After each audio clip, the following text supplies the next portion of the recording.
एक पिता ने अपनी बेटी की सगाई करवाई।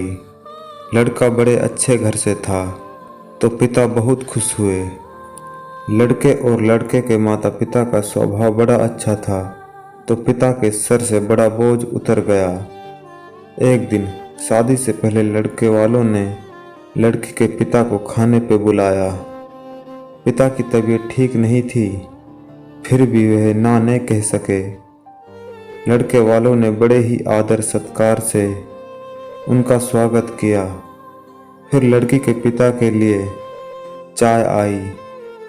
शुगर की वजह से लड़की के पिता को चीनी वाली चाय से दूर रहने के लिए कहा गया था, लेकिन लड़की के होने वाले ससुराल में थे तो चुप रहकर चाय हाथ में ले ली।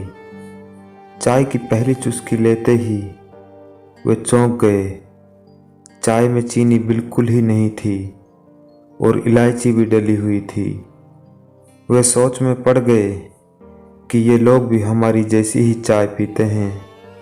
दोपहर में खाना खाया, वो भी बिल्कुल उनका घर जैसा। दोपहर में आराम के लिए 2 तकिए, पतली चादर, उठते ही सौंफ का पानी पीने को दिया गया। वहाँ से विदा लेते समय उनसे रहा नहीं गया तो पूछ बैठा, मुझे क्या खाना है, क्या पीना है, मेरी सेहत के लिए क्या अच्छा है, ये परफेक्टली आपको कैसे पता है। तो बेटी की सास ने धीरे से कहा कि कल रात को आपकी बेटी का फ़ोन आ गया था और उसने कहा कि मेरे पापा स्वभाव से बड़े सरल हैं, बोलेंगे कुछ नहीं, प्लीज़ अगर हो सके तो आप उनका ध्यान रखिए। पिता की आंखों में वही पानी आ गया था। लड़की के पिता जब अपने घर पहुंचे तो घर के हाल ही में लगी स्वर्गवासी माँ की फोटो से हार निकाल दिया।